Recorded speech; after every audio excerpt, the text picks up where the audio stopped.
From what we've seen so far in Gaza, it seems that Hamas was not that unprepared or was not that weak that we thought that they would be against Israel. What's going on right now in Gaza? It's extremely difficult to get accurate information. I don't trust our intelligence sources, and I certainly don't trust Israel's.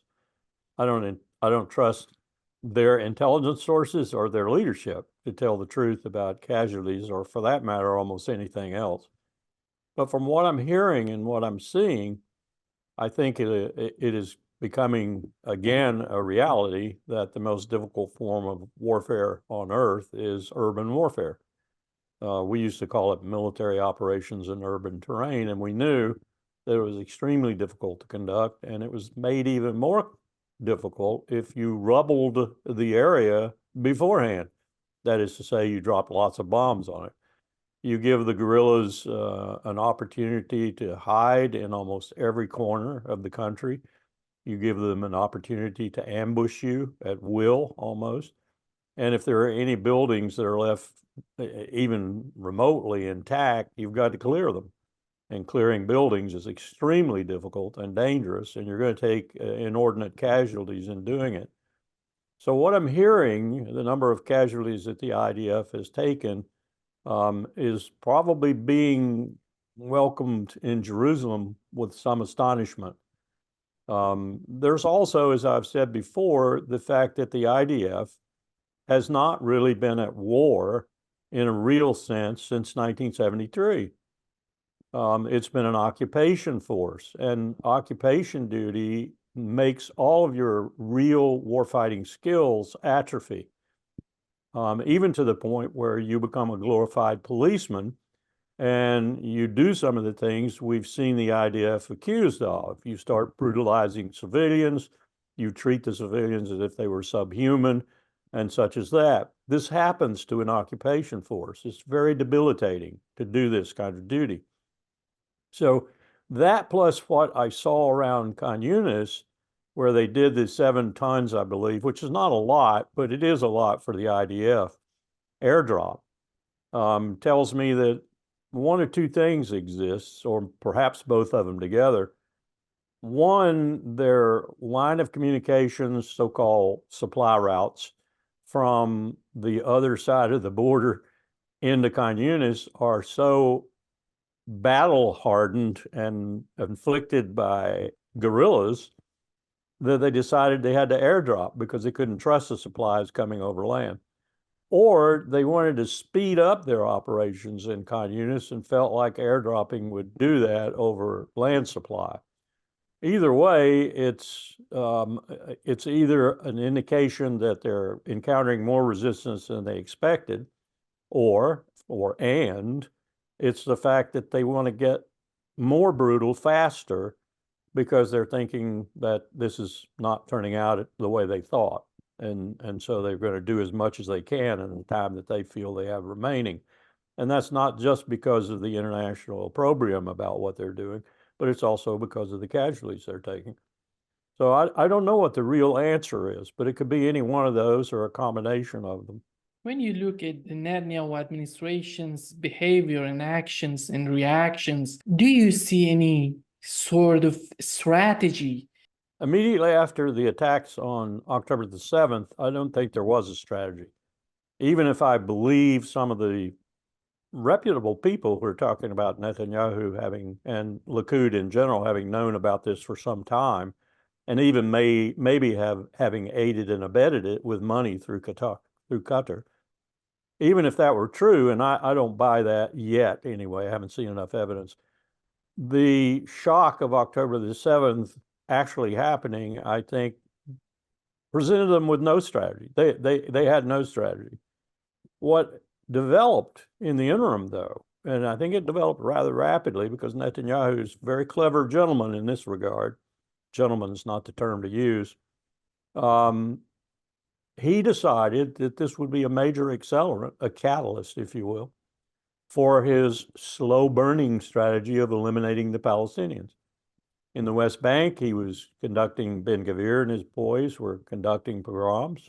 They were killing Palestinians, dispossessing them of their land, driving them from their homes.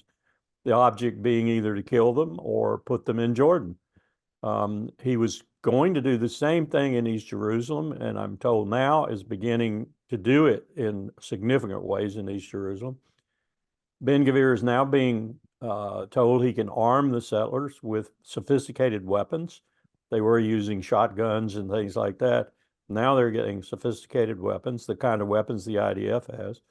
Golan Heights, East Jerusalem, West Bank, and of course now Gaza massively, are all being cleared. They're being ethnically cleansed. His strategy now is to eradicate the Palestinians, to push them into Jordan, to push them into Egypt, push them into the Sinai, or eradicate them, with the latter being the preference. And I think that's what he's doing. I must add, though, I think he's just encountered a major obstacle. I think President Biden has just discovered what he's doing to his political chances and his ability to be reelected. I think he's discovered it in a significant way. And I don't care what the motivation is, because this needs to stop. I think his latest words to Bibi have been significant.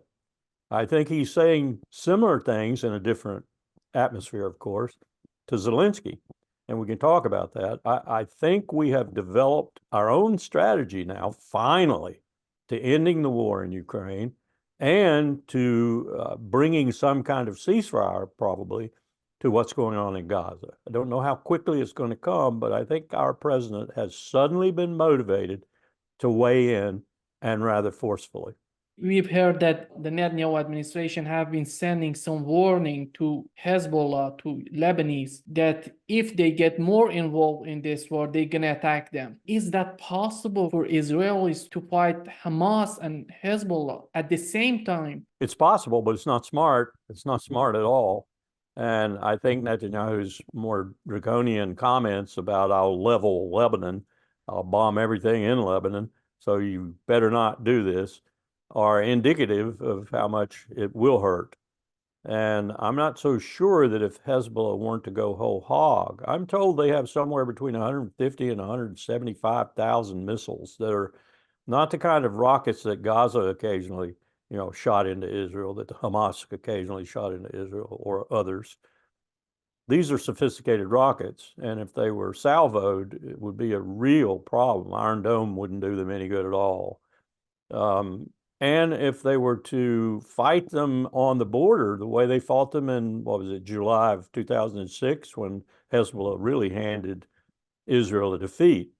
That's why they conducted Operation Cast Lead.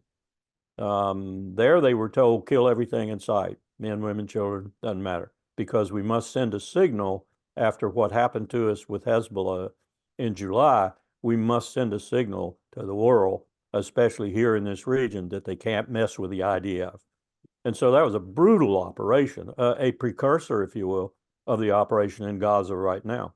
It only lasted about 18 or 19 days, as I recall, but brutal, killed a lot of civilians. And that was their objective. I mean, I've had people from the IDF tell me that that was their objective, to kill everything that moved, just to send a signal.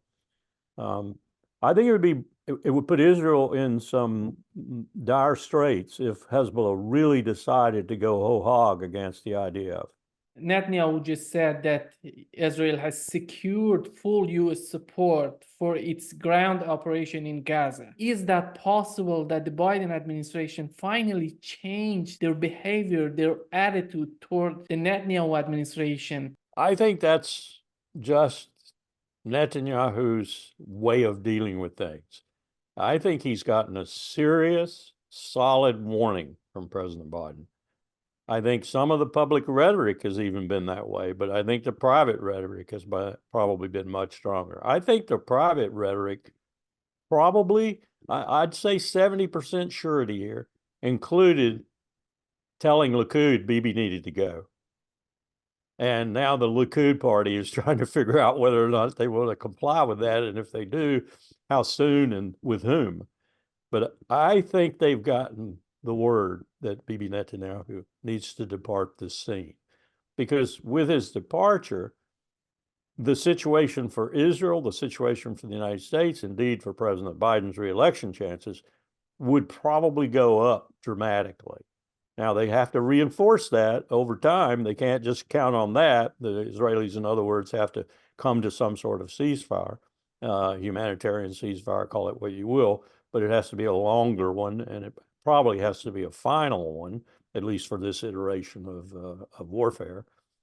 And I think we're finally, I'm optimistic that we are on some positive ground here. How do you see these political parties in Israel? Is the left capable of grabbing some sort of power in Israel? In a word, no. And part of that is Netanyahu's fault. And I say fault, not his political achievement. I say fault because it was not good for Israel.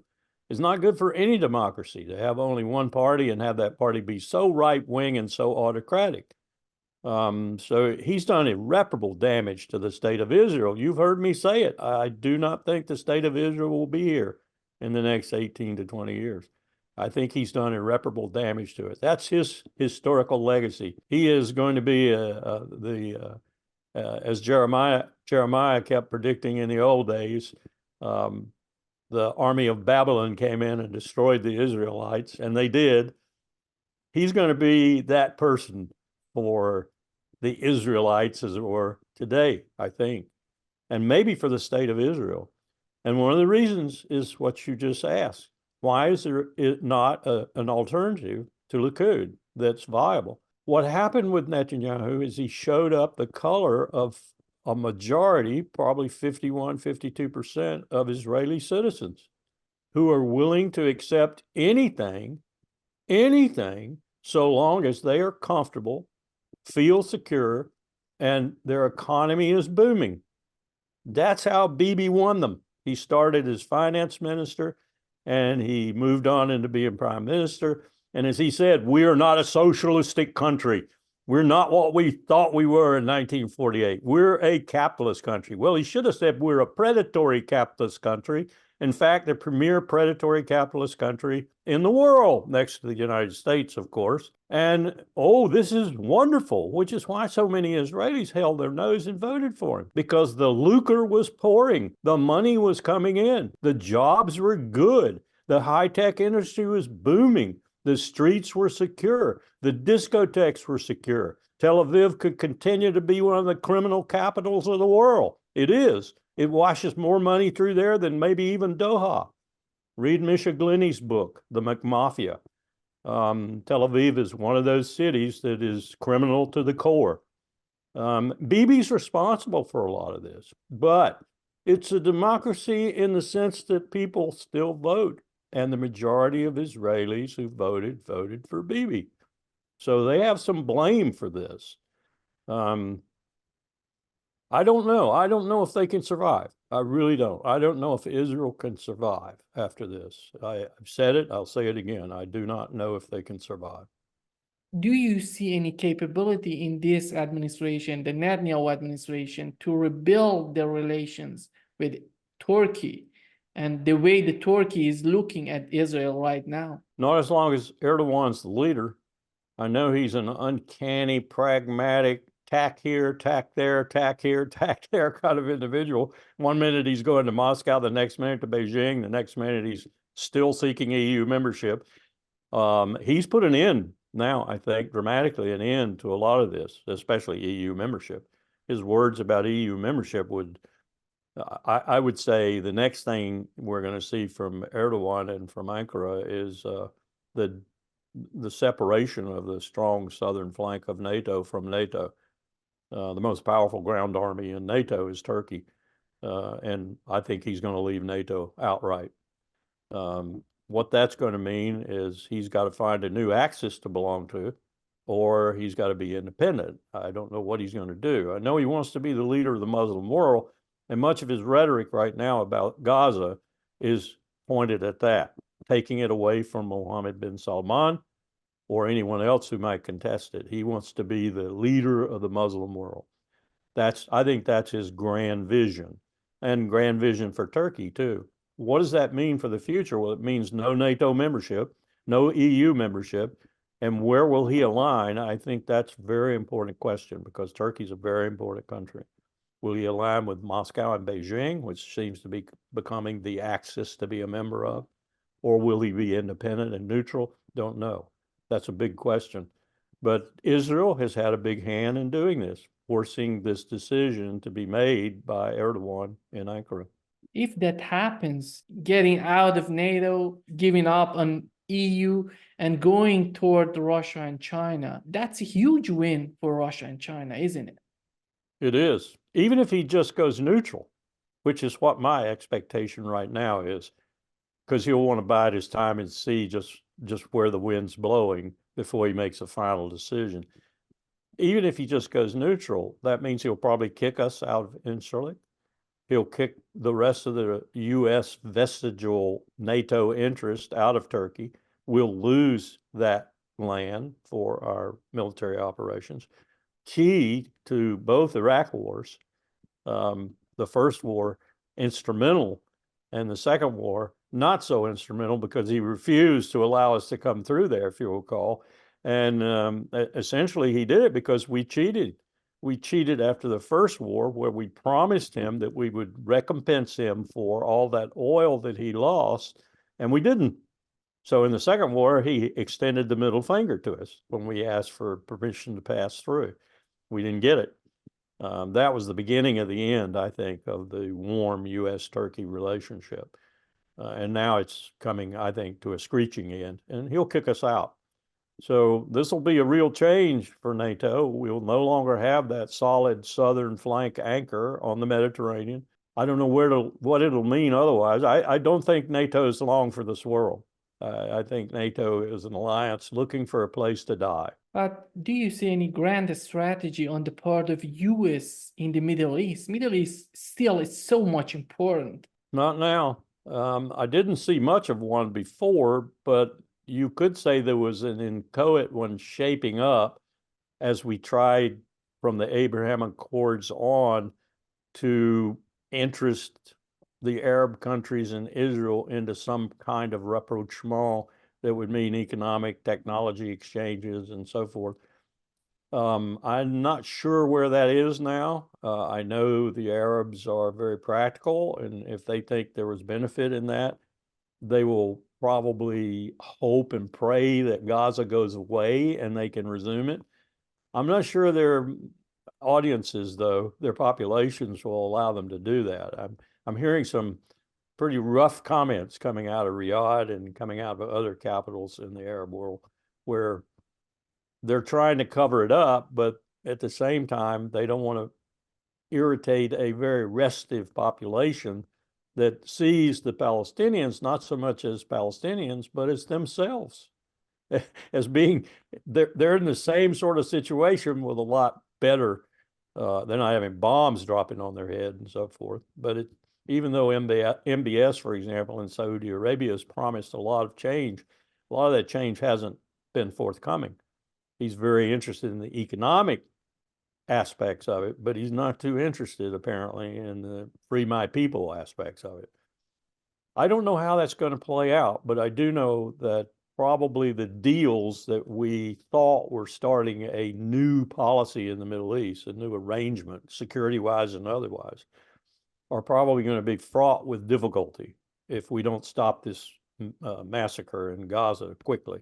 Well, another reason why I think President Biden is finally seeing the light, if you will, and is going to bring the hammer down, maybe not forcefully in public, but you're going to see the Israelis make some moves that will indicate to you that he did bring the hammer down. If we didn't have this war in Ukraine, do you think the US could have been more successful in managing what's going on in Israel, in Gaza? Questionably so, and maybe even China too, if we weren't so acerbic with our remarks towards Xi Jinping and towards China in general. And if we weren't at war with Putin, we would have partners in controlling this, much the way we did in 73. 73 was fraught with problems, no question about it, especially when Israel looked like it was going to decimate the Egyptian Third Army and the Soviets were going to come into it.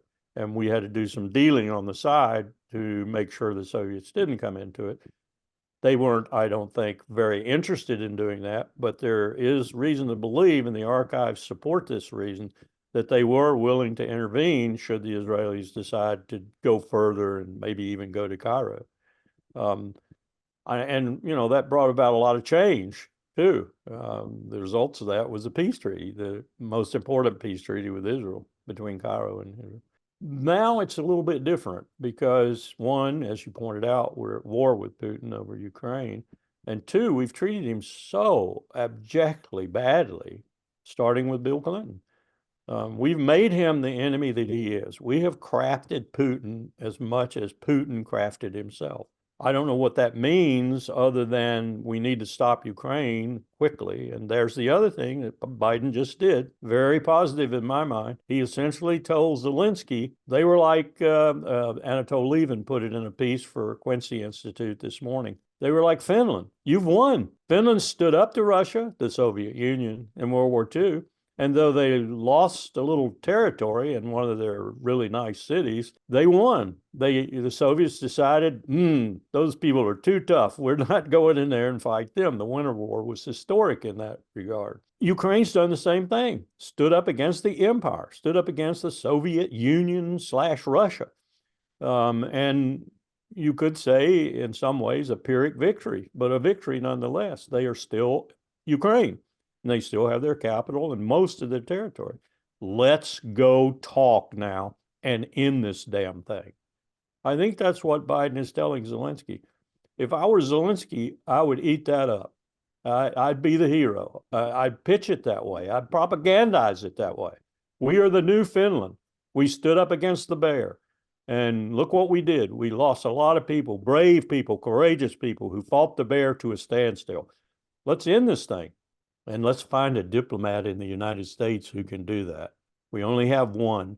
He works at the CIA. Sergei Krivonos, he's a Ukrainian general. He's so famous in Ukraine. He said that there are no more plots in the cemeteries. What's the main goal of Zelensky, of looking for money, weapons, if that's the case, as this general said? What Zelensky has led me to believe is he wants such things as Crimea back.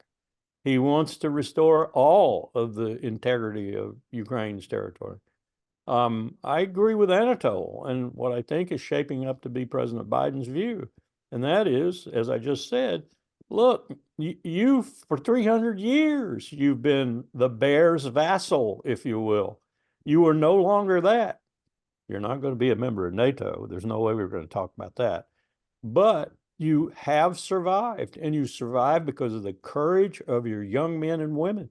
You survived because of the courage of the state of Ukraine defending itself admirably against the bear. Stop now. Stop while you can and still retain your capital and most of your territory. And let's end this thing. Let's end it now. I think that's the message Zelensky should take on board and turn himself into the hero instead of the villain. That would be the solution, but the question is Zelensky capable of doing this, in your opinion? That's a question of the hour, in my view, for Ukraine. Is he capable of making that kind of volte-face, that kind of change almost overnight and pulling it off and not having someone else in his country contest him in an election that he might have to declare? I know he said he's not going to have an election, but that might become impossible were we to go into this scenario where negotiations are going on and making progress, the war might end. Would he be able to survive that? Would he be able to change that situation so fast to where he's perceived to be the hero rather than the villain? Do you find Zelensky to be replacing Zelensky if he wins the election, of course? Yeah.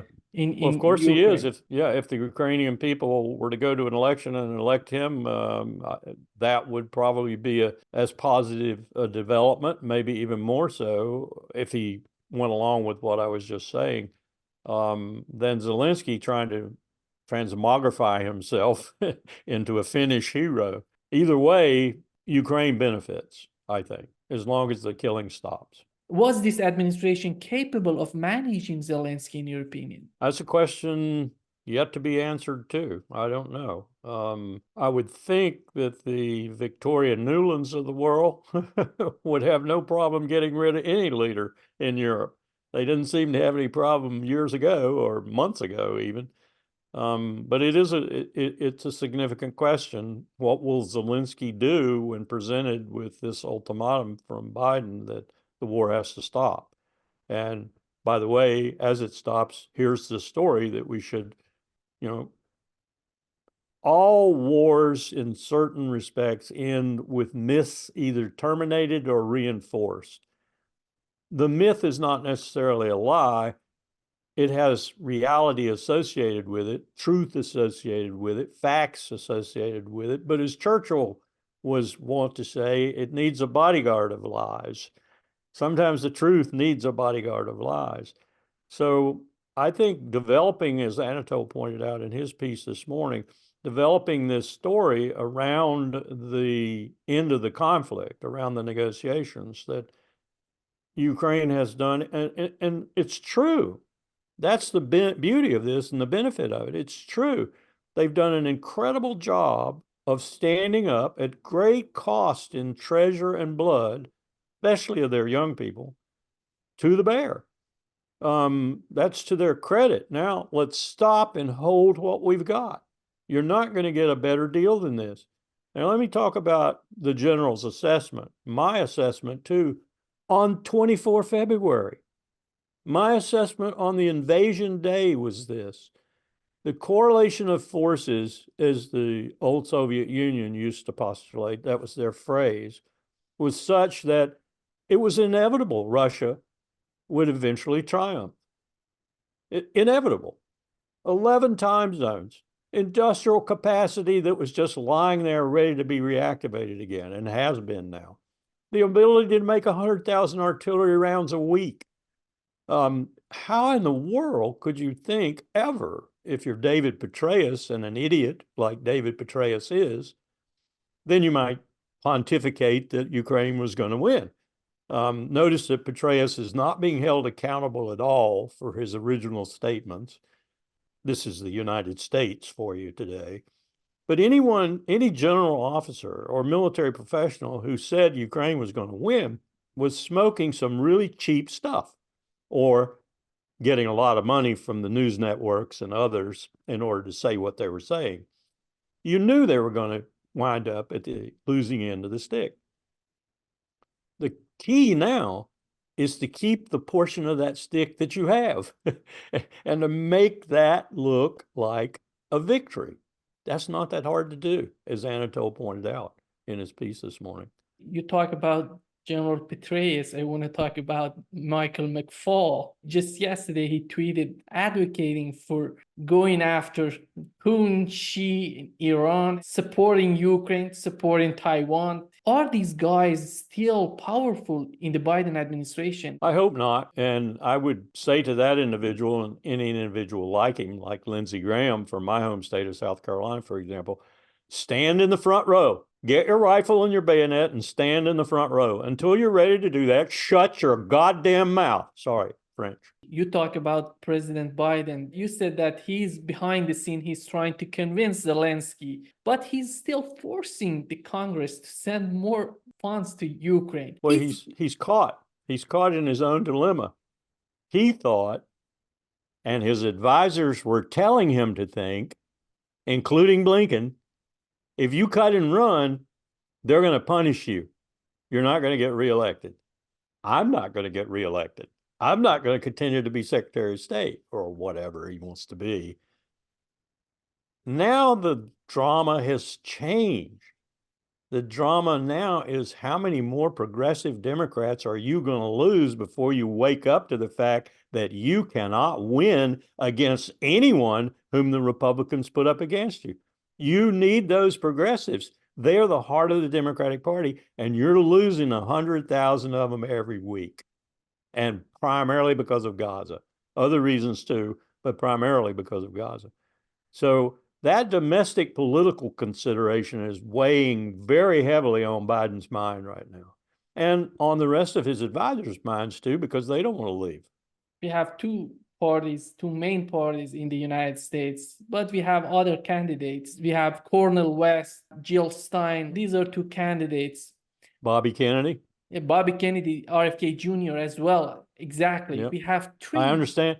Yeah, I understand he just got his lawsuit, I think it was a lawsuit against one of the Western states, satisfied in his favor. So he's on all 50 state ballots now. He wasn't welcome in the Democratic Party. That's so outrageous when somebody like him cannot get in the party, cannot be part of that process. Do you think as time goes by, are they going to get stronger, weaker? How do you see the future of these type of movements? I think they're going to get stronger. I'll tell you a scenario that I heard a couple of nights ago at dinner that I thought at first when the individual was talking about it, it was pure speculation. But then I got to thinking about where this individual came from and how much of it might be more than speculation. He posited this situation. We're going to go right up to the point where we're 6 or 7 months out of the 2024 election, which isn't very far away. And then all of a sudden, President Biden is going to have some problems, whether they're medical or whatever, he's going to have some problems.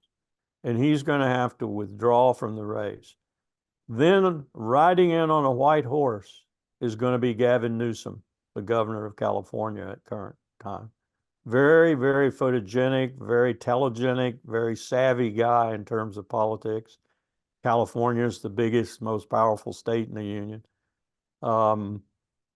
That doesn't sound so preposterous if one is really interested in getting youth back into the Democratic Party at a critical moment, at a critical juncture, and in a way that is dynamic and seen by all, including all the Democrats, and is a shock to the Republicans.